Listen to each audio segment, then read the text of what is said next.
You have heard that the superior knowledge can be discovered by understanding our own selves. How can we discover ourselves? What are we made up of? What makes us work? You've explained to us about the need to find the superior knowledge inside each one of us. Could you please tell us how we can find this knowledge inside us? We need to understand that just as there exists an outer country where we live, so there exists an intimate psychological country. People are always aware of the city or region where they live. Unfortunately, they do not know the psychological place where they are. Just as in the physical world, there exist areas for decent and cultured people.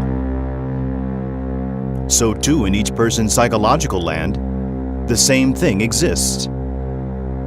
Just as in the physical world, there are towns or districts with very dangerous alleys, full of attackers. So too in each person's psychological land, the same thing exists.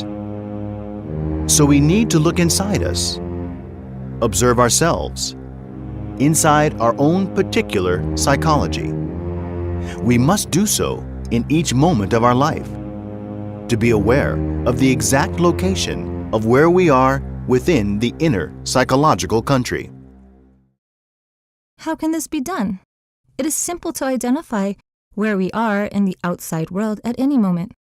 We just need to look through our eyes, but how can we observe where we are in our inner psychological world? We need to observe in both cases. However, observing and observing oneself are two completely different things. Nevertheless, they both require attention. As for observation, the attention is directed to the outside. However, for self-observation, the attention is directed to the inside. The starting point of the external observation is the practical side, what is observable. Similarly, the starting point to working on self-observation is what is self-observable. Unquestionably, the two above-mentioned starting points lead us in completely different directions. The sort of knowledge which transforms someone's inner side could never be achieved through external observation. The knowledge which can really produce a fundamental interior change in us is based upon direct self-observation. Observation is a means to modify the mechanical state of the world. The inner self-observation is a means to change intimately. As a consequence of all this, we can and must say that there exist two kinds of knowledge, the outer one and the inner one. Therefore, we are faced with two worlds, the outer one and the inner one. The former is perceived by the senses of external perception. The latter can only be perceived by the sense of inner self-observation. Certainly, we live more inside our inner worlds than in our outer ones. In our inner worlds, in our secret world, we love, we wish, we suspect, we bless, we damn, we desire, we suffer, we enjoy ourselves, we are deceived, rewarded, etc., etc., etc. Unquestionably, the two worlds, the inner one and the outer one, may be verified through experience. The outer world is observable.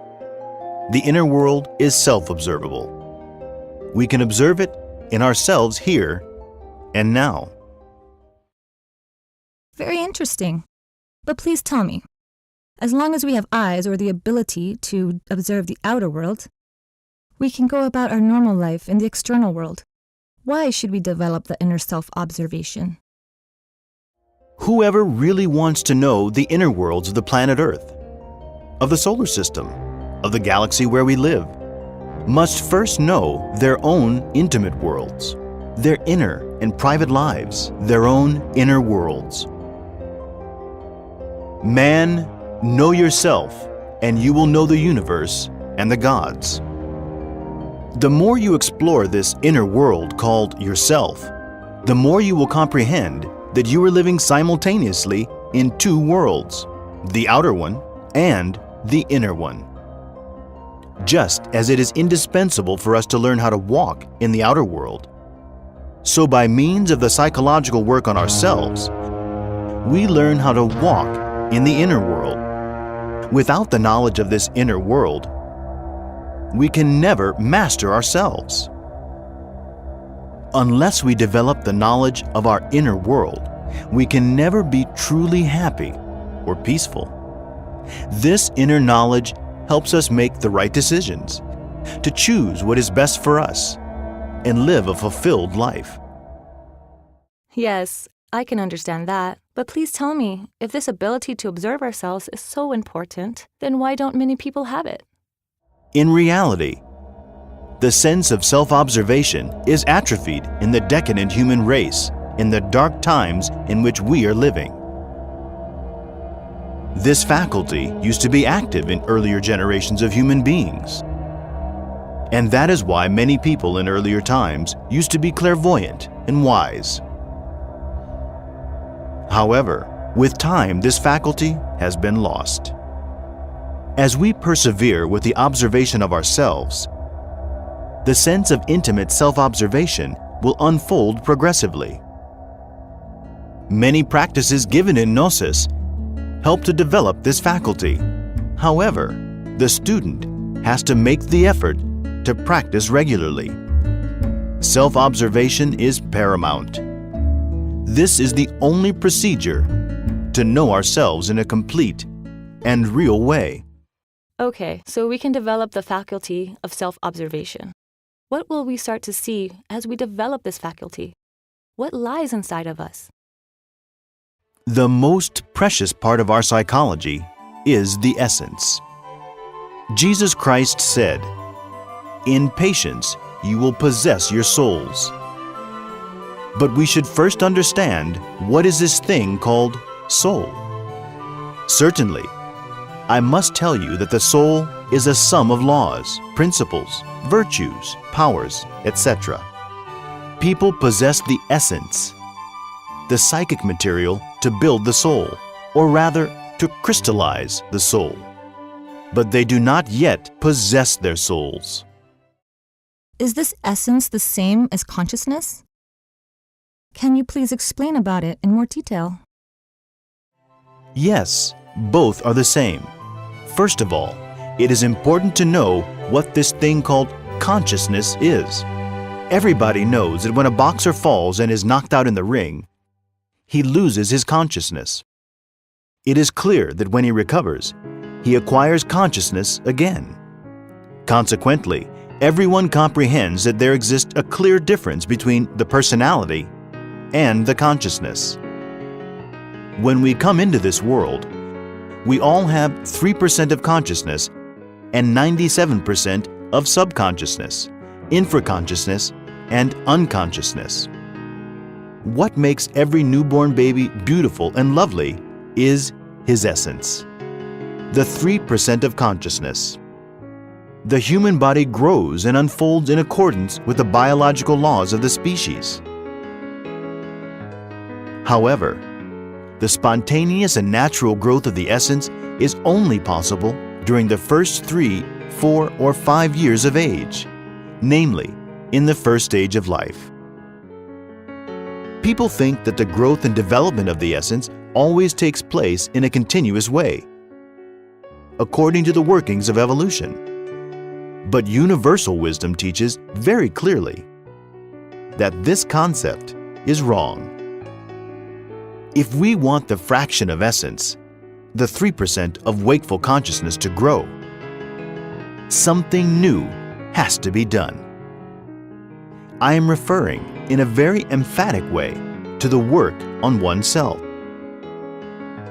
The unfoldment of the essence is only possible through conscious works and voluntary sufferings.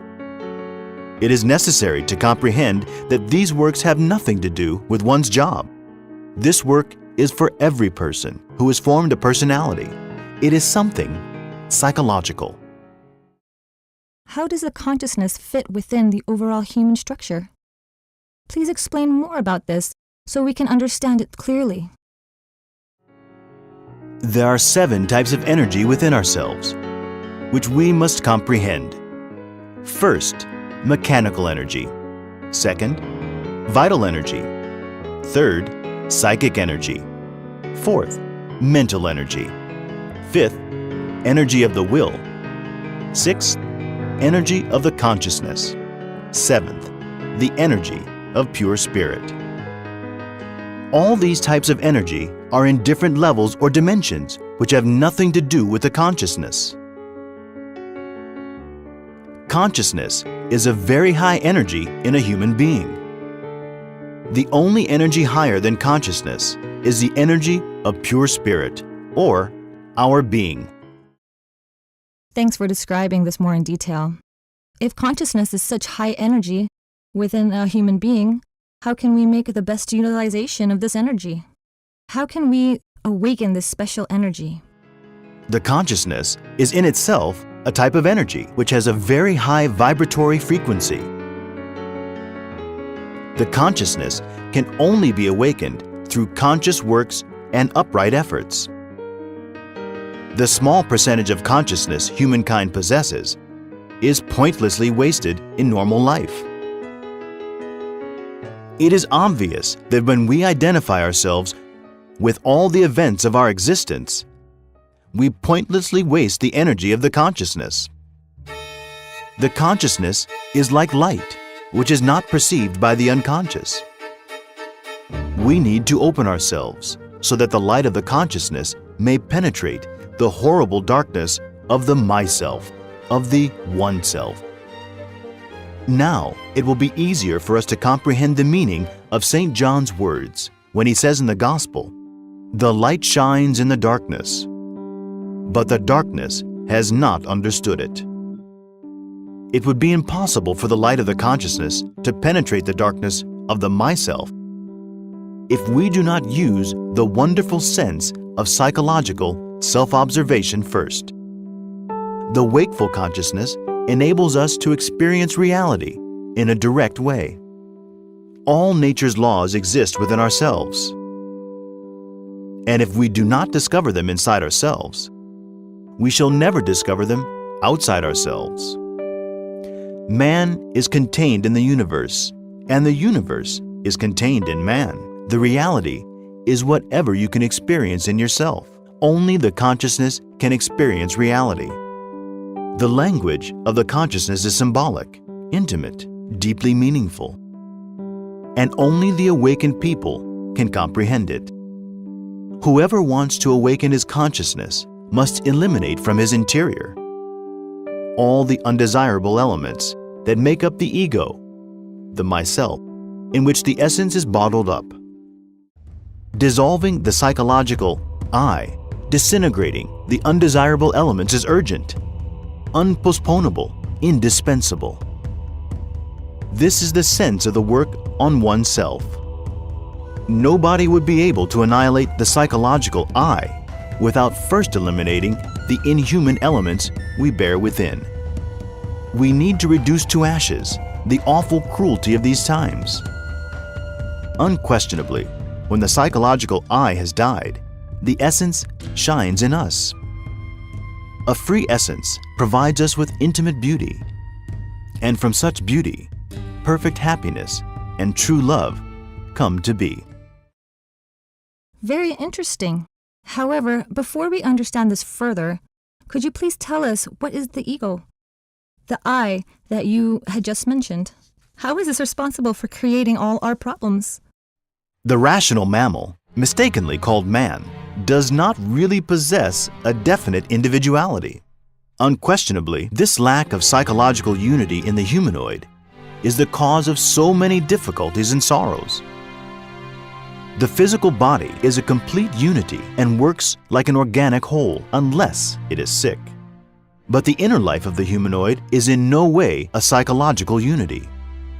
The humanoid, in regard to his inner state, is a psychological multiplicity, a lot of I's.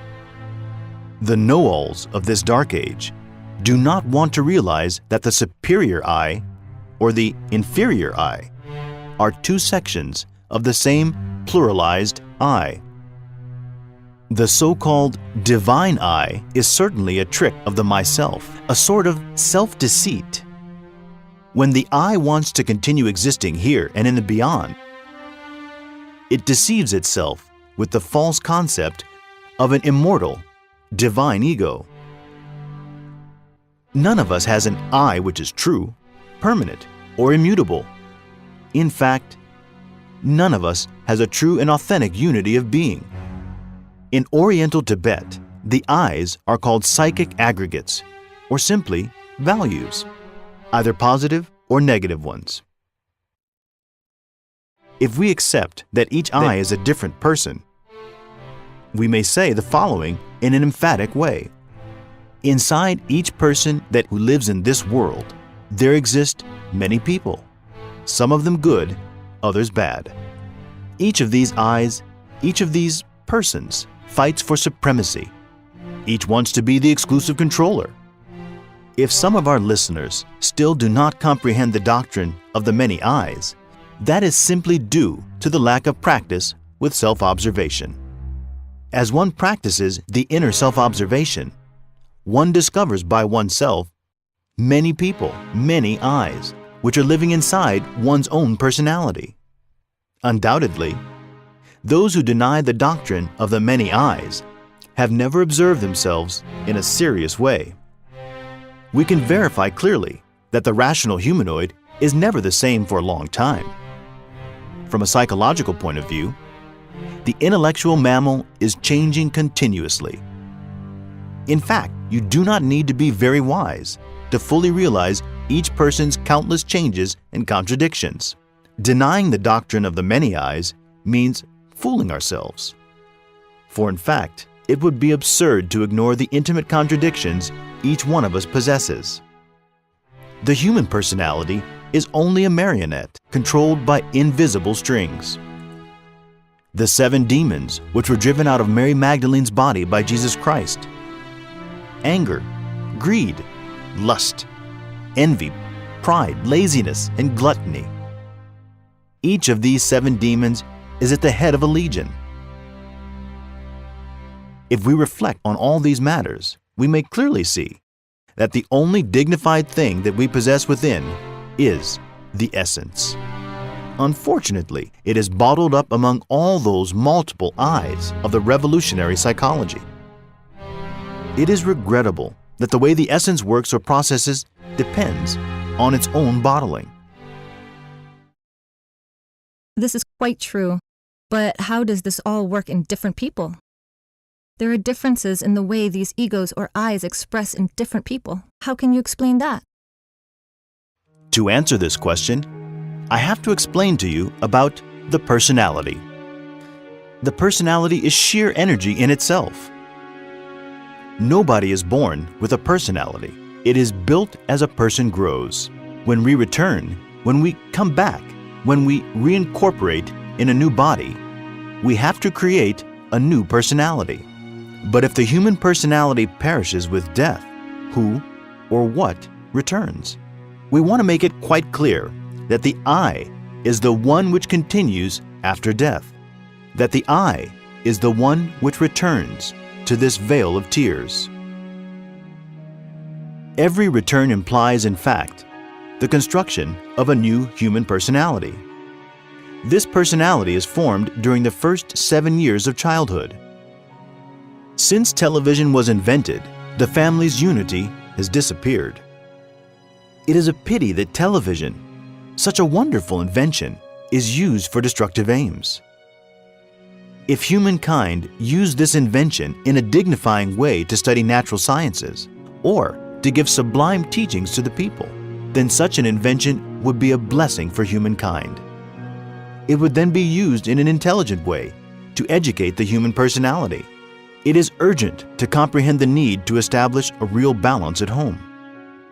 A father represents severity. A mother represents sweetness. A father personifies wisdom. a mother symbolizes love. Wisdom and love, severity and sweetness compensate each other on the two scales of the cosmic balance. During the first 3 or 4 years of life, only the beauty of the essence shows in the child.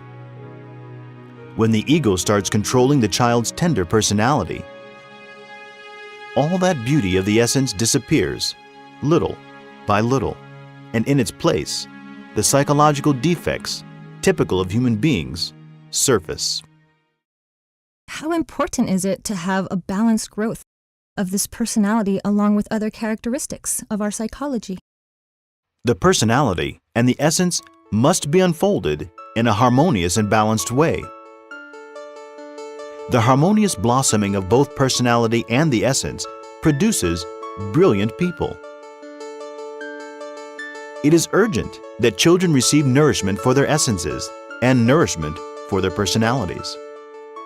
Each of the 3 aspects of the human personality, thought, movement, and emotion, must receive special attention so that the child's personality develops in a harmonious and balanced way.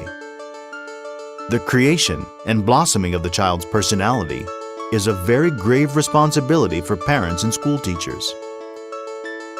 The quality of a human personality depends exclusively on the sort of psychological material with which it was created and nourished. As for the words personality, essence, ego, or I, there exists a great confusion among the students of psychology. It is crucial to know that we need to disintegrate the ego, the myself, the I. Through the personality, either the ego or the being can manifest. It all depends on us. It is urgent to dissolve the I, the ego, so that our real being's psychological essences are the only ones which express through our personalities. This brings us to another question.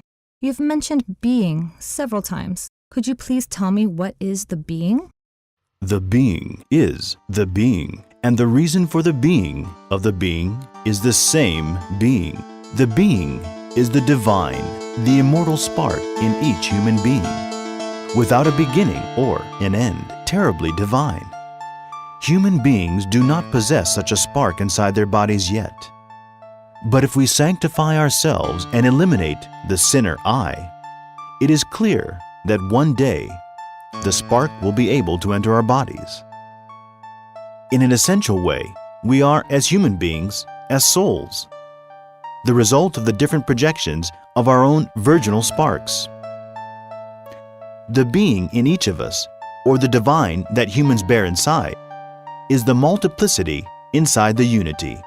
The being, in reality, looks like an army of innocent children. Therefore, each part of the individual being is self-conscious and even autonomous. Blessed is he who achieves the integration of the being. The death of the ego and the resurrection of the being in us must happen during our lives. The being and the ego are incompatible. Finally, we want to say that there are 2 possible psychological states facing a definite student on this path. The being state, which is transparent, crystalline, impersonal, real, and true. Or the I's state, which is a sum of psychic aggregates personifying defects, whose only reason to exist is ignorance.